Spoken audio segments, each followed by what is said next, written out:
Ya Ali Madad. Otherwise, Rai Abu Ali Missionary, wise number 681. Ya Ali Madad.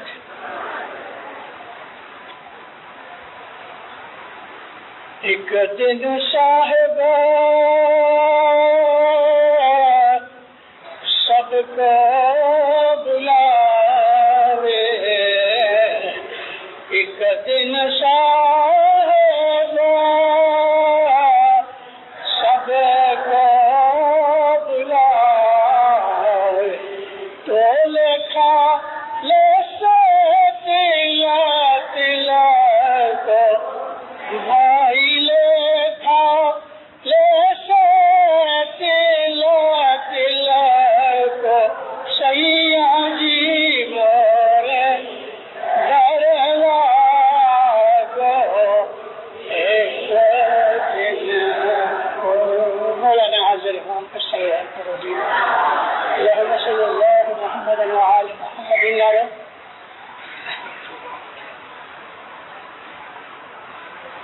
مرحوموں کے پیچھے ہم لوگ جو کچھ بھی کرتے ہیں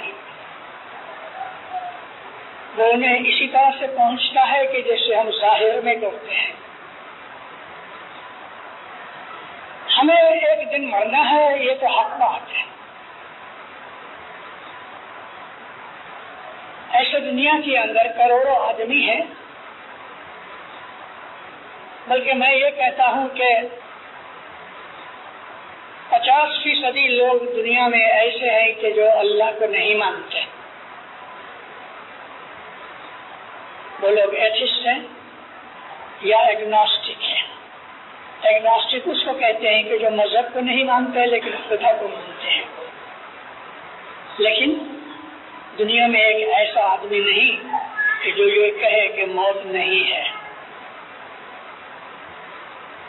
100% لوگ موت کو جانتے ہیں. ہم لوگ جو ایشیا میں رہتے ہیں، خصوصی طور پہ ہندوستان پاکستان کے اندر، اور ہمارے جو باپ دادا تھے ہندو تھے، ہندو کلچر کے حساب سے موت کو بڑا بھیانک سمجھا گیا ہے، خوفناک چیز ہے.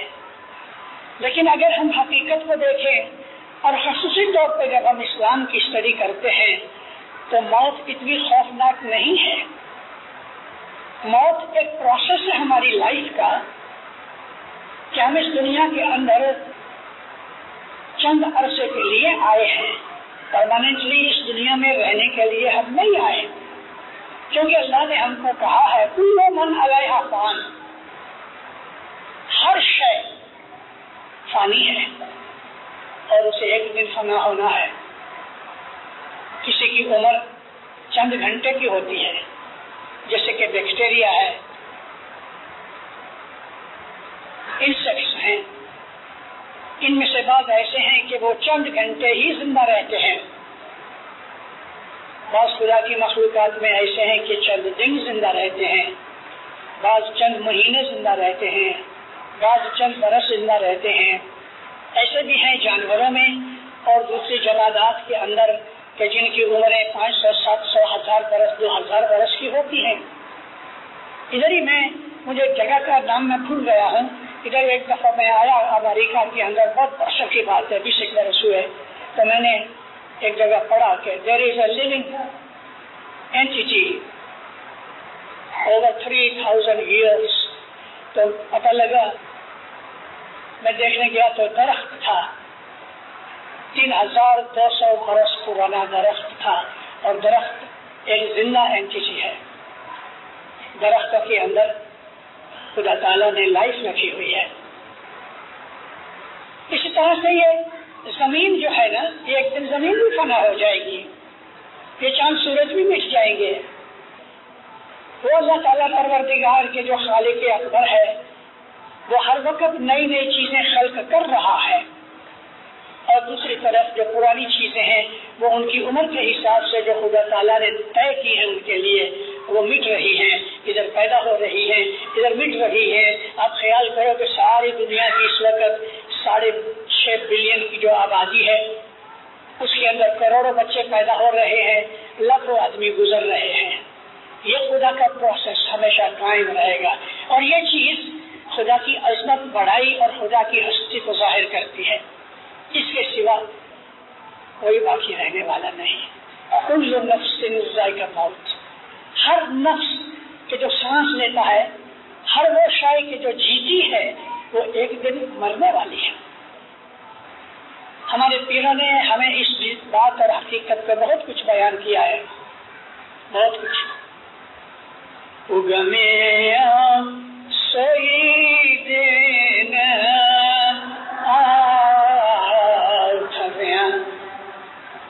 جو اگا ہے یعنی دن، وہ ایک دن آسمے گا، ختم ہو جائے گا.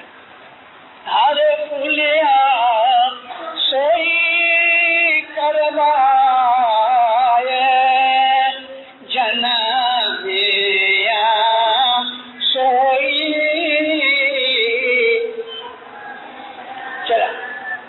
پیدا ہوا ہے وہ ایک دن مر جائے گا.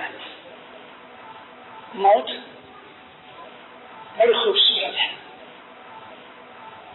مولانا امام سلطان محمد شاہ عطار فرماتے ہیں موت کا دن مومن کے لیے عید کا دن ہے. عید میں کیا ہوتا ہے؟ محبتیں ہوتی ہیں، گلے ملتے ہیں، دوستوں کی، پیار کرنے والوں کی، اور جن کو ہم پیار کرتے ہیں ان کی ملاقاتیں ہوتی ہیں. یہاں تو سب سے بڑا دوست اس پروردگار کے بغیر اور کوئی نہیں، سچا دوست. مولا کہتے ہیں مومن کے لیے موت کا دن عید کا دن ہے. اور موت جو ہے وہ ہمیں دکھوں سے بچانے والی چیز ہے. عموماً آدمی بوڑھے ہو کے مرتے ہیں، مگر یہ کوئی لازم نہیں.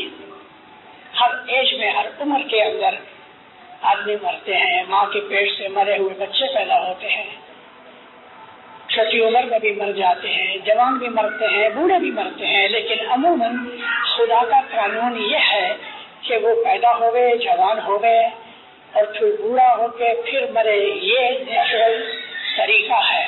مگر ہم لوگ غلطیاں کر کے کھانے پینے کی یا اور دوسری تو اپنی زندگی کو ہم بگاڑ دیتے ہیں.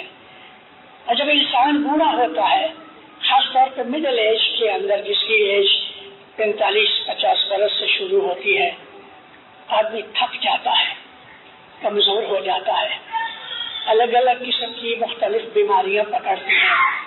اور یہاں تک کہ جو بڑھاپا ہے، بڑھاپا ایک دکھ دینے والی چیز ہے. مولانا مرتضی علی فرماتے ہیں سب روگ تھی بڑا روگ بڑھاپا. بڑھاپا ایک روگ ہے، ایک مرض ہے. اور اگر اس نے اپنی جوانی میں غلطیاں کی ہوئی ہیں، مختلف قسم کی غلطیاں ہیں، میں اس کی کوئی تاریخ میں جانا نہیں چاہتا، تو بڑھاپا دکھی ہوتا ہے. اگر اس کی جوانی صاف ہے، اگر جوانی میں اس نے اپنے خیالات رکھے ہوئے اچھے اپنے قابو میں، اور بدنی اور خیالی غلطیاں نہیں کی، تو اس کا بڑھاپا آسان جاتا ہے. ایسے بوڑھے آدمی کو بہت دکھ نہیں ملتا، بلکہ اس کو اس بات کی توفیق ملتی ہے، وقت ملتا ہے کہ وہ عبادت کرے. کیونکہ بڑھاپے میں اسے کھانے کمانے کی فکر نہیں ہوتی، بچے جوان ہیں، سب کچھ مہیا ہوتا ہے. جس طرح سے جوانی کے اندر اس نے اپنے بچوں کو پالا ہے، محنت کر کے ان کے لیے کمایا اور ان کو دیا، اب ان کا فرض یہ ہے بچوں کا کہ وہ اپنے بوڑھے ماں باپ کی خدمت کریں. اللہ تعالیٰ نے 3 جگہ قرآن شریف میں کہا ہے کہ جب تیرے سامنے تیرے ماں باپ بوڑھے ہو جائیں تو ان کی خدمت کر. ایک جگہ اللہ کہتا ہے کہ اپنے بوڑھے ماں باپ کے سامنے زور سے بھی آواز مت نکالو، یعنی مطلب کہ اتنا ادب رکھو کہ زور سے بولو بھی مت. اور بہت بڑی تلقین کی ہوئی ہے اللہ تعالیٰ نے بوڑھے ماں باپ کی خدمت کے لیے. اور ہمارے بہت سے اماموں نے، ہمارے بہت سے پیروں نے ماں باپ کی خدمت کو عبادت کا درجہ دیا ہے. 1894 میں امام سلطان محمد شہزادار نے ایک کتاب لکھی تھی فارسی میں، پھر اس کے عربی ٹرانسلیشن کیے گئے اور کچھی میں ٹرانسلیشن کیے گئے۔ حاجی کمریا کو یہ 75 پیج کی کتاب امام نے دی اور فرمایا کہ مجھے اس کا کچھی ٹرانسلیشن بنا دو، سندھی بنائی۔ اس زمانے میں کھوجوی کو سندھی کہتے تھے۔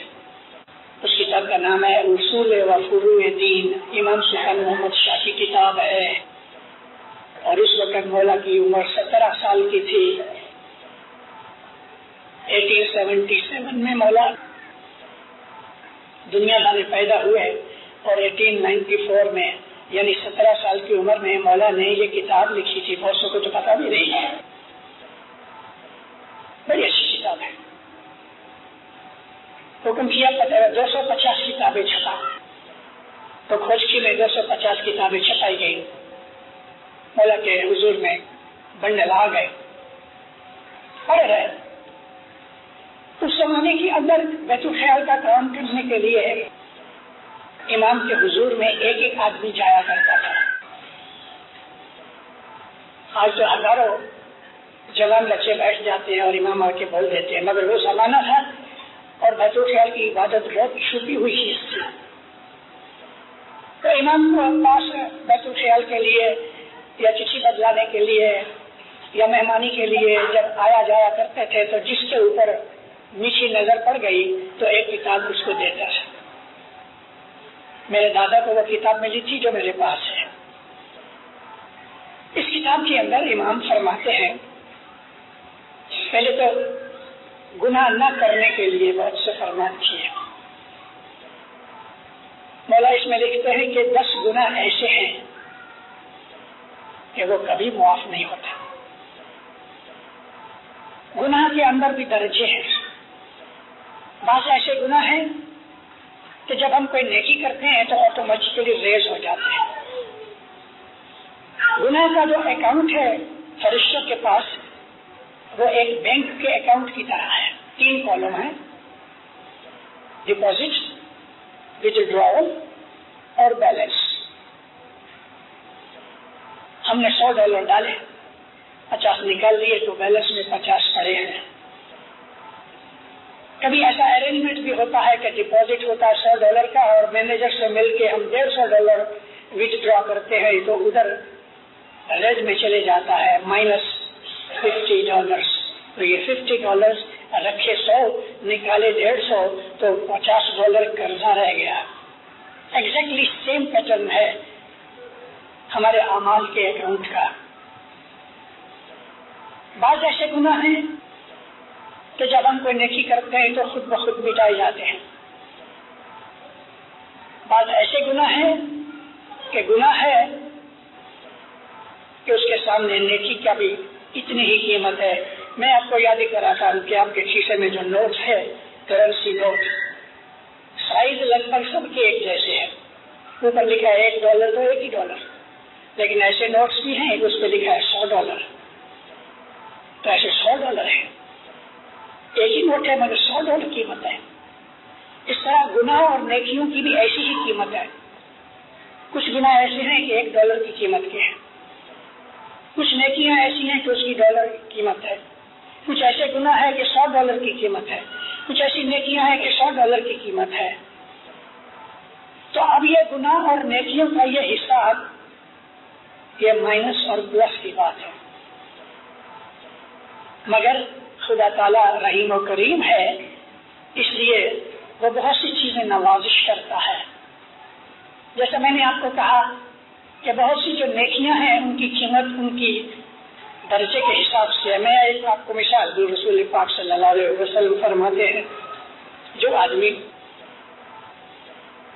بہت جلدی سے مسجد میں آ کے نماز کی انتظاری کرتا ہے تو حضور فرماتے ہیں کہ اس نے ایسا کام کیا، اس کو ایسی نیکی ملے کہ جیسے اس نے ایک اونٹ خدا کی راہ میں قربان کیا۔ پھر فرمایا کہ جو آخر میں آتا ہے تو اس نے جیسے کہ ایک گائے قربان کی، اس طرح سے ہے۔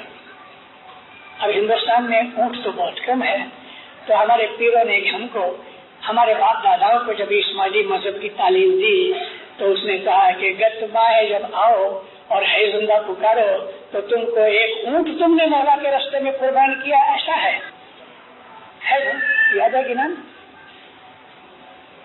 ہے جی ہے زندہ کہتا ہستی ندان، ہستی یعنی ایلیفنٹ، قائم کایا کہتا دان ترنگ جی، قائم پایا کہو تو تم نے ایک گھوڑا امام کے راستے میں خرچ کیا یا مولا کو مہمانی کی۔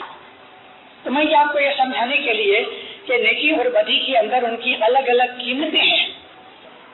بعض ایسی نیکیاں ہیں کہ 1000 2000 گناہ کھا جاتی ہے، لیکن سامنے ایسے گناہ بھی ہیں کہ ساری نیکیاں برباد ہو جاتی ہیں۔ ایسے گناہ بھی ہے کہ زندگی بھر کی عبادت جل جائے۔ بعض ایسے گناہ ہیں کہ جن کا درجہ اتنا بہت نہیں تو خدا تعالیٰ اپنی رحمت کر کے ان کو یوں ہی مٹا دیتا ہے۔ اس پر سے خدا کا نام پڑا جس کو ہم صبح اپنی تسبیحوں میں یاد کرتے ہیں، یا اللہ یا وہاب۔ وہاب کہتے ہیں بے مانگے بخش دے وے، چھوڑ دے وے، یہ اس کی رحمت ہے۔ الوہاب، مانگے بغیر بخش دے وے، مانگے بغیر دے وے، روزی دے وے، گناہ بخش دے وے، اس کی خوشی ہے۔ تو پروردگار بہت بڑا ہے۔ اللہ کہتا ہے میں نے اپنی رحمت کو خود پہ لازم قرار دیا ہے کہ میں ہر صورت میں رحمت کروں گا، لیکن اس میں یہ قرآن شریف میں بھی ہے کہ گناہ کبیرہ کرو گے تو وہ بخشے نہیں جائیں گے۔ ابھی اللہ کے اس کہنے سے معلوم ہوتا ہے کہ گناہوں کی کیٹیگری ہے، گناہ کبیرہ، گناہ صغیرہ، بڑے گناہ اور چھوٹے گناہ۔ صغیرہ گناہ کی تو باتیں ابھی میں نے کی کہ نیکیاں کرتے ہیں ہمارے گناہ ختم ہوتے ہیں۔ ان الحسنات یذهبن السیئات، بے شک بلا شک، ویری جی، نیکیوں سے جو گناہ ہے وہ برباد ہوتے ہیں، مٹ جاتے ہیں۔ تو نیکیاں کرتے کرتے ہمارے گناہ معاف ہوتے رہتے ہیں، لیکن مولانا امام سلطان نے شفقت فرمایا اور اللہ نے قرآن میں کہا کہ جو گناہ کبیرہ ہیں وہ معافی مانگنے پر بھی، کوئی نیکیوں کی قیمت پر بھی وہ معاف نہیں ہوتے، اس کی سزا ملتی ہے۔ اور ان گناہوں میں مولانا امام سلطان محمد شہزادار کے فرمان کی بات کرتا ہوں، اللہ نے یہ نہیں کہا کہ کون سے گناہ کبیرہ ہے۔ رسول اکرم کی حدیثوں میں سے یہ ہمارے اماموں کے فرامین میں سے ملتے ہیں۔ مولا کہتے ہیں جس نے زمانے کے امام کی بیعت کی اور اس نے توڑ دی، یہ گناہ کبھی معاف نہیں ہوتا اور اس کی زندگی بھر کی تمام نیکیاں برباد ہو گئی۔ جس نے اسماعیلی مذہب کو قبول کر کے یا اسلام کو ایسا کہہ دو، رسول اللہ کی حدیثوں میں کہ اسلام قبول کرنے کے بعد اگر جس نے تو توڑ دیا یعنی اسلام کے ساتھ بیعت توڑ دی تو اللہ کے رسول کہتا ہے اس کی تمام عبادت نیکیاں برباد ہوگی۔ اسی طرح سے ان گناہوں کی لسٹ میں آج میں اس کے اوپر واضح نہیں کر رہا، میں صرف مثالوں کے طور پہ دے رہا ہوں۔ ان کے اندر ان 10 کبیرہ گناہوں میں ایک گناہ یہ ہے کہ جس نے اپنے ماں باپ کو دکھ دیا۔ ماں باپ کو دکھ دینے والے کا یہ گناہ اس کی نیکیاں برباد کر دیتا ہے، وہ کبھی معاف نہیں ہوتی۔ میں ایک مہمانی میں بیٹھا تھا، دھنی سلامت داتار امام سلطان محمد شاہ آ کے بیٹھے، ایک آدمی ہے، فیملی بیٹھی ہے، مولا بیٹھے تو یہ رونے لگا۔ صاحب نے وجہ پوچھی، کہتے خداوند روٹی آگے ہے میں پیچھے ہوں۔ مطلب کیا ہے کہ بہت محنت کرتا ہوں لیکن بچتا نہیں اور آسانی نہیں ہوتی، اس کو اس طرح کہتے ہیں کہ روٹی آگے میں پیچھے، مطلب کہ میں بھوکا رہتا ہوں، میرا خرچ پورا نہیں ہوتا۔ تو ماں باپ فرماتے ہیں تم نے کچھ ایسا گناہ کیا ہے؟ کہتے ہاں خداوند۔ کیا ہے؟ میں نے اپنے ماں باپ کو دکھ دیا ہے۔ سب اٹھ گئے، کھڑے ہو گئے، قیامت تک انتظار کرو۔ اس نے مولا نے پوچھا زندہ ہے کہ گزر گئے؟ اس نے کہا کہ سب گزر گئے۔ تو اب